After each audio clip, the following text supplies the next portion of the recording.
तो आइए जानते हैं भीष्म पंचक व्रत है क्या, क्या महत्व है इसका, इंपॉर्टेंस ऑफ भीष्म पंचक व्रत। कार्तिक मास की महिमा का मैं पहले भी आपको बखान कर चुका हूं कि कार्तिक मास कितना पवित्र मास है। मासों में उत्तम मास कार्तिक मास। स्नान का बहुत महत्व है, पूजा पाठ दान का बहुत महत्व है, व्रत का बहुत महत्व है। पूरा कार्तिक मास में सूर्योदय से पहले उठ के लोग पूजा पाठ करते हैं। तो यदि आप कार्तिक मास पूरा नहीं कर पाए हो, पूरे मास का व्रत नहीं कर पाए हो, स्नान नहीं कर पाए हो, तो कार्तिक मास के शुक्ल पक्ष की दशमी तिथि या एकादशी से पूर्णिमा तक सूर्योदय से पूर्व स्नान एवं व्रत करने से कार्तिक मास का संपूर्ण फल प्राप्त हो जाता है।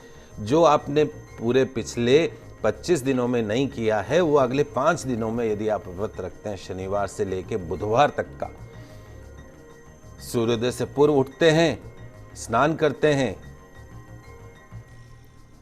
भगवान श्री हरि की आराधना करते हैं, तो संपूर्ण कार्तिक मास का फल आप प्राप्त कर सकते हैं। पुष्कर तीर्थ में तो जहां ब्रह्मा जी ने यज्ञ किया था, आज भी वहां पर श्रद्धालु जो है नियम पूर्वक स्नान करते हैं, व्रत करते हैं। तो नारद जी ने ब्रह्मा जी से पूछा कि ये इस व्रत का इतना बड़ा महत्व क्या है, फल क्या है। तो ब्रह्मा जी ने कहा कि वत्सर शय्या, आपको ध्यान हो महाभारत के अंदर तीरों की शैया के ऊपर अर्जुन ने भीष्म को लेटा दिया था।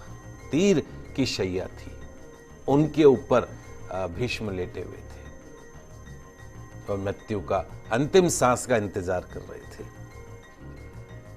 तो वत्सर शैया पर सोए हुए भीष्म के पास सबको लेकर भगवान श्री कृष्ण गए और कहा कि अब ज्ञान का सूर्य अस्त होने वाला है। कितनी बड़ी बात है, ज्ञान का जो सूर्य है वो अस्त होने वाला है।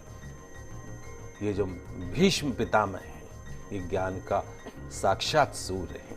इनसे आप धर्म के विषय में पूछ लीजिए, ज्ञान ले लीजिए, तब सब ऋषि मुनियों की सन्निधि, दान धर्म, मोक्ष धर्म, स्त्री धर्म और यश धर्म, इन्हीं 5 दिनों में भगवान श्री कृष्ण के साथ साथ में अर्जुन और सब ने उनसे उस ज्ञान को पूछा।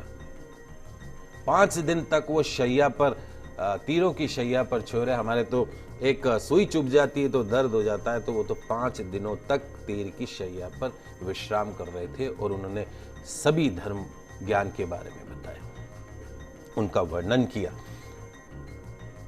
भीष्म का उपदेश सुनकर भगवान श्री कृष्ण संतुष्ट हुए और बोले, पितामह, आपने शुक्ल पक्ष की एकादशी से पूर्णिमा तिथि तक 5 दिनों में जो धर्म में उपदेश दिया है, उससे मुझे बहुत प्रसन्नता हुई है।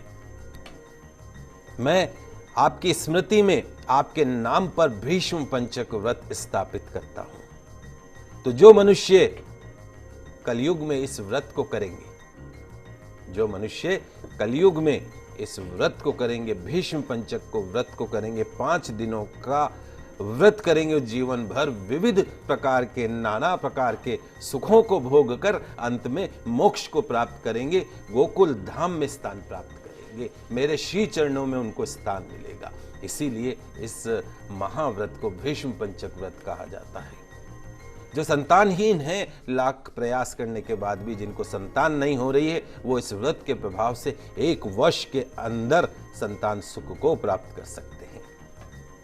भीष्म पंचक व्रत करने से भगवान विष्णु प्रसन्न होते हैं।